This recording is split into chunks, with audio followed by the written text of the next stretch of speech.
Hey there, everyone. That sexy nerd is back again, and we got another quick video for you today. We got Think Stories, House of the Dragon, reviewing the season, the episode 4 trailer. So yeah, I still gotta wait for new rock stars. Damn, like they take forever to upload their video, but yeah, Think Story is covering me right now, and it's pretty good. Like I'm gonna do these for the rest of the show. If you guys like that, let me know if you want more. And yeah, there's not really much more to say. I mean, I could spoil it, but I think I'll let Think Story do it. So please smash that like button if you want to see more sexy and nerdy content, and subscribe if you think I deserve it. Also remember, check out my Patreon. I got the first 3 episodes of House of the Dragon, and I'm starting my adventures with Superman right now on my Patreon. So check it out if you guys want to see more. As the Dance of Dragons heats up, so too do my expectations of those giant battles we've all come to know and love from the Game of Thrones universe. Right? Rumors suggest that House of the Dragons Episode 4 has one of the season's 2 major battles. Really? Before I get into this video, a warning that, unlike my episode breakdowns, there will be major book spoilers, and if you haven't seen the trailer yet, I've left a link to it in the description below. Now let's see what Episode 4 has in store. Episode 4 will be the shortest of the season, at just an hour long, and it's said to focus on one of the biggest turning points in the Dance of Dragons, the Battle of Rook's Rest. You may remember in Episode 3 that Lord Simon Staunton, the Lord of Rook's Rest, asked for Rhaenyra's permission to head home so that he may fortify the castle in the event of an attack. Criston Cole's troops were seen marching toward Roseby, putting Rook's Rest as a potential target. If you've read the book, you'll know that Criston goes on to take Roseby, Stokeworth, and Duskendale before setting his eyes on Rook's Rest. The Lord of Duskendale, Sir Gunther Darklyn, had pledged his allegiance to Rhaenyra and thus is beheaded.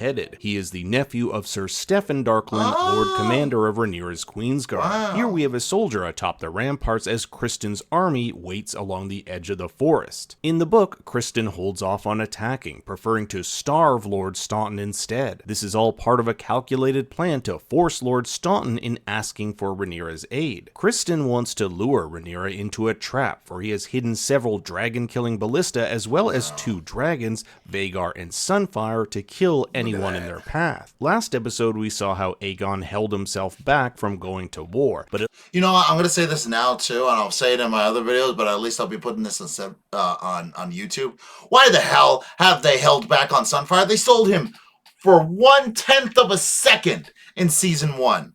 And now they're finally showing him as if we'd known him for the entire time. I bet you so many people who have never seen the show are going to be like, what the fuck is that? What dragon is that? Oh my god, it looks beautiful. Oh, it's dead.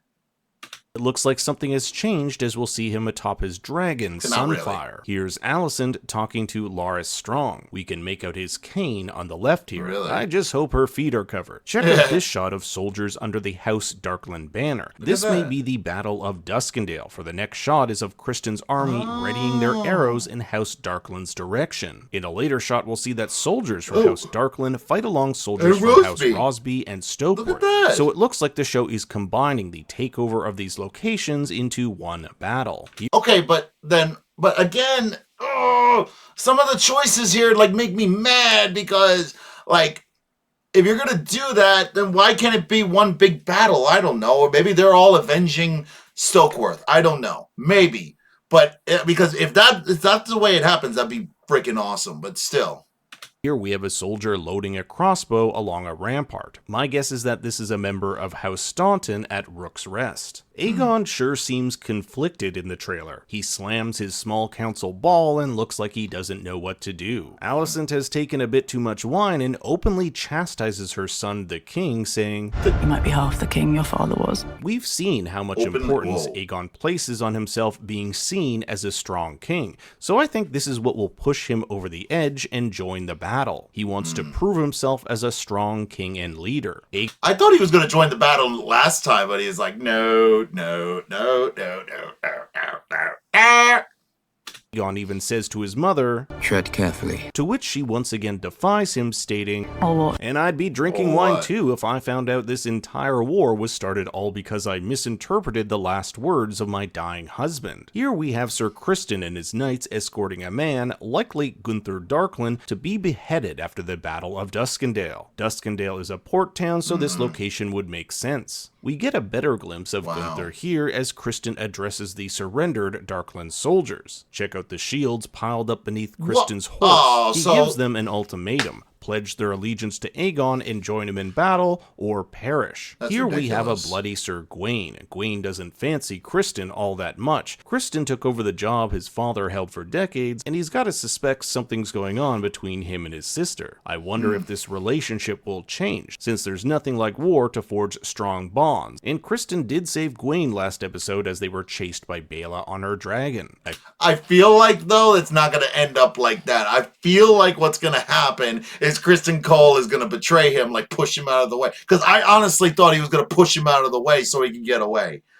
Wow. And like there's so many ways that this way can go, because I don't remember anything about Gawain. The only thing I remember about Gawain, I think, is that he was supposed to be in the tourney in the very first episode. I think. Quick shot of Alicent holding onto a dragon figurine from Viserys' model of Old Valyria, the same model Aegon destroyed after finding out about the death of his son Jaehaerys. It looks like Alicent will be doing a lot of contemplating this episode. That's the dragon that she handed him in the show. Remember, she had it repaired or something like that. And that's how she won his heart. Or his penis. I don't know. Especially after the bombshell news she got from Rhaenyra. Gunther's execution definitely seems to be a public one, as we can see his vassals watching from the cliff below. It is Sir Criston who does the honors, and it evokes images of Ned Stark passing his judgment and his saying that whoever passes the sentence should be the one to swing the sword. Criston asks Gawain, "You're afraid, too much respect." "What? I'm rational." This could mean one of two things. Either Gawain is afraid and not the mighty knight he's cracked up to be, or maybe it's Gawain who suggests this surprise attack against Rhaenyra. I could totally see Cole wanting to attack Rook's Rest head on, but Gawain says, look, let's starve them out instead and wait for Rhaenyra to come. That way we can catch them by surprise. This is what he could mean by saying he's rational. And here she is, that hoary old bitch, as she's referred to in the books, Vhagar. Upon hearing of the siege of Rook's Rest, Rhaenyra sends Rhaenys and her dragon Meleys to provide aid, and an epic battle ensues between these two dragons. It is said that if it were just Vhagar and Meleys fighting, Meleys may have stood a chance, but Rhaenys must also contend with Aegon and Sunfire. I would not be surprised if this initially starts off as a battle between Vhagar and Meleys. Meleys gains the upper hand, and when it looks like Vhagar and Aemond are doomed, Aegon swoops in and saves his brother. Here's Daemon somehow in King's Landing, staring at the empty Iron Throne. Having experienced a weird dream/vision at Harrenhal last episode, I imagine this is more of the same, likely caused by this mystery woman, Alice Rivers. If you want to know a little bit more about her, do check out my episode 3 breakdown. That's Alice Rivers! I thought, what's her name was supposed to be Alice Rivers, the hooker, with Aemon. What? Why are they taking nettles out? Can somebody please explain that to me? Please explain to me why they cut nettles from the show. Please, I need to know.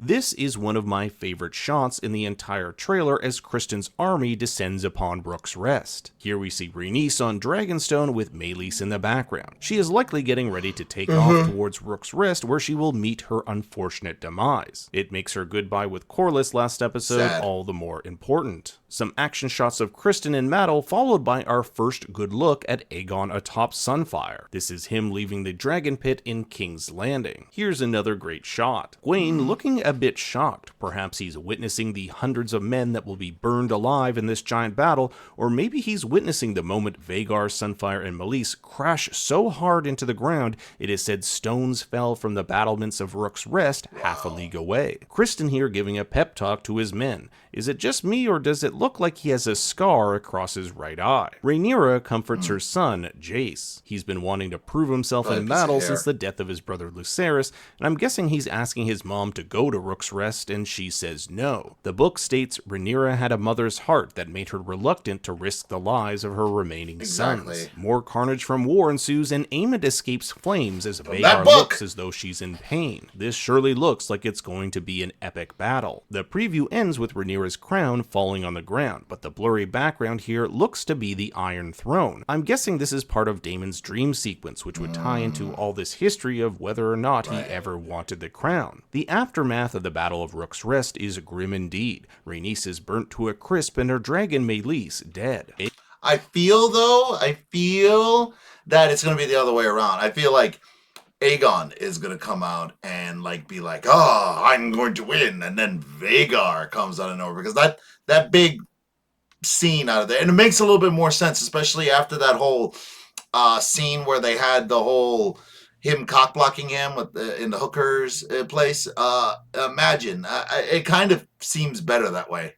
Aegon is gravely injured, suffering broken ribs, hips, and burns that cover half of his body, with part of his armor melting into his flesh. His injuries will be so bad that Aemond takes over as Prince Regent, and it is said Aegon did not rise from his bed for the rest of the year. Helaena never makes any attempt to visit him. Aegon's dragon Sunfire has one of its wings half torn from his body, making the beast unfit for war. Finally, Lord Staunton's head is brought back to King's Landing, where it would be mounted above the old gate, but the small folk found greater awe in the head of the dragon Meleys, which was sent around the city on a cart. So it looks like next episode is going to be action-packed. But now I turn it over to you. How do you think next episode will play out? I want to hear your thoughts.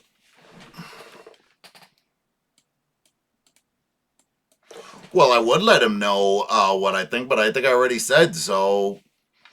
Are you guys excited for the next episode? Let me know in the comments below. And remember, please smash that like button if you want to see more sexy and nerdy content, and subscribe if you think I deserve it. And remember, if you want to check out my reactions to only things on HBO Max and everything, unfortunately, this is the way I have to do it for now. Until I learn how to get to edit them past the censors or whatever, I can't do it. But anyway, check out my Patreon, and I'll see you all in the next episode.